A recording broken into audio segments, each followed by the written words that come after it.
Hey, I'm Brad. Fuck. Welcome back to the Banger Bar for another episode of Overkill Reviews. The last time I was at the Banger Bar, I was reviewing Dying Fetus. Thank you for making that my most popular review yet.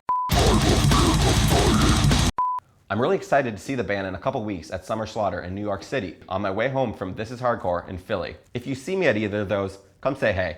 And either way, be sure to subscribe to Banger. This week, I'm reviewing some killer, metallic hardcore.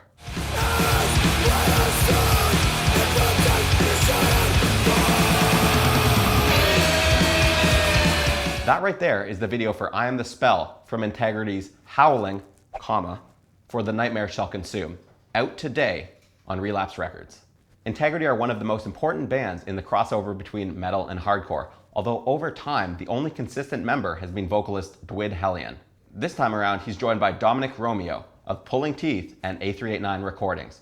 They've got Joshua Brettel on drums, who played in the band Ilsa. This is their 12th studio album, and first with this lineup. Let's see how this lineup fares. One of the first things I noticed about this album is that there are a lot of influences going on. Within the first 4 proper tracks, we've got black metal,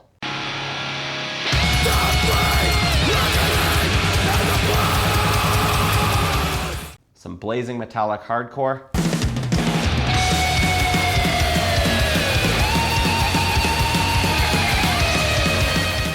some Black Sabbath vibes,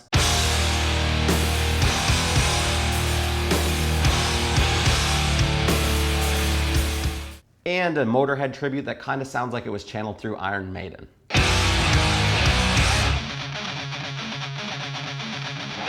The first track I want to tackle is Serpent of the Crossroads.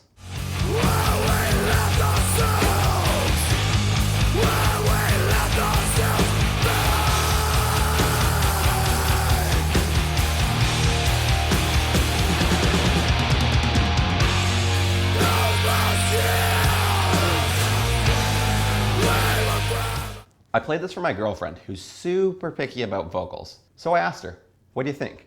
She was like, I don't mind it, but I don't like how his voice kind of sounds like an old man.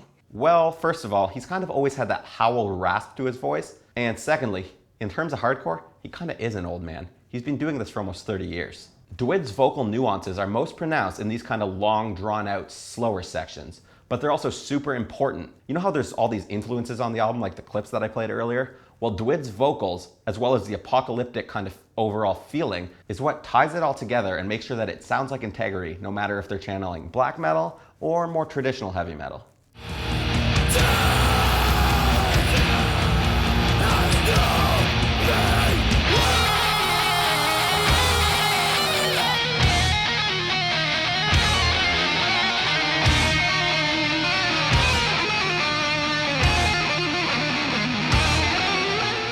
See, there's another influence. They've kind of added some neoclassical flair there. One of the trademarks of Integrity's sound over the years has been the blurring of the line between solos and just leads, and this exemplifies that perfectly. In fact, the solos on this album are some of Integrity's best ever. Sure, the Melnicks were great and Aaron had some awesome solos, but they were a little bit closer to Kerry King's kind of shred happy side, where these are a little bit more composed, more like Hanneman. I heard from a friend who heard from a reputable source, the band's producer, that on Systems Overload, they didn't want solos. Well, Dwid didn't want solos. So the Melnicks went in late at night and recorded all these solos and put it over the album, and Dwid didn't hear that version of the album until they got test presses or whatever. Whether or not that actually happened, and I happen to like Aaron Melnick's solos quite a bit, it goes to show that back then the solos were maybe a little bit more off the cuff, a little bit more slapped on top. Whereas this time around, they seem like they belonged in the song. Like Dom kind of left space for them and thought about where they were going and how they would fit into the songs. Next up is another long song title, but it's actually one of the shorter songs on the album. It's Burning Beneath the Devil's Cross.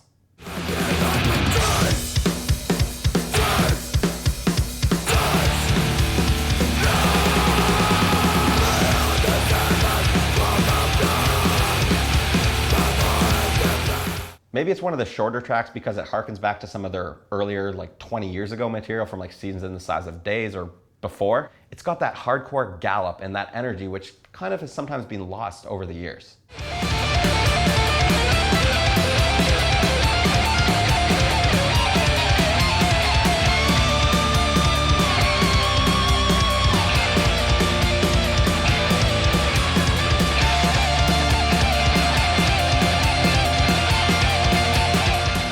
what I mean?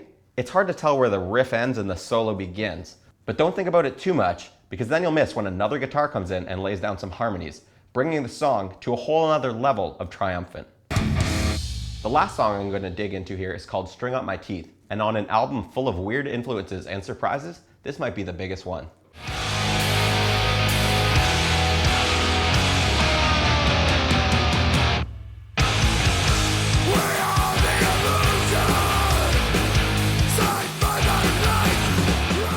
So I kind of jumped the gun there. I haven't really given you the full surprise yet, but you can kind of hear how there's a little bit more rock and roll swagger to that part. But the real surprise? It's coming.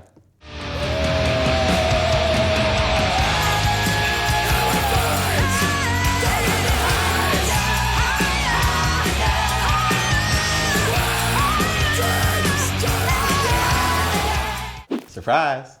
When I first heard this track, I didn't know what to make of it. I mean, the rock and roll kind of swagger thing makes sense. I know Dom is a huge Kiss fan, but the whole backup falsetto female whatever vocals, I was like, what?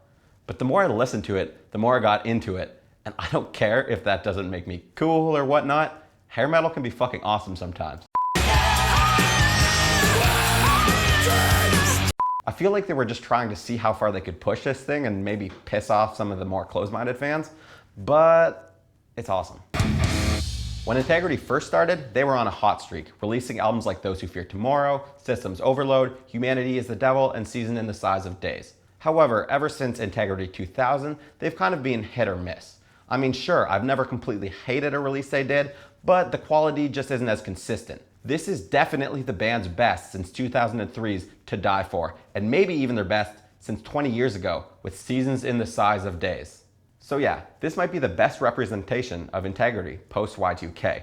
It's somehow and paradoxically the most Integrity album in a long time and the least Integrity album with all these weird influences, but somehow they pull it all together. I know the band is changing lineups all the time, but I really hope that this one sticks around for at least another release, or maybe 4. And I'm giving it 4 to 5 skulls, comma, on Overkill Reviews. Thanks for watching. Don't forget to subscribe to both Banger and my other channel, Aggressive Tendencies.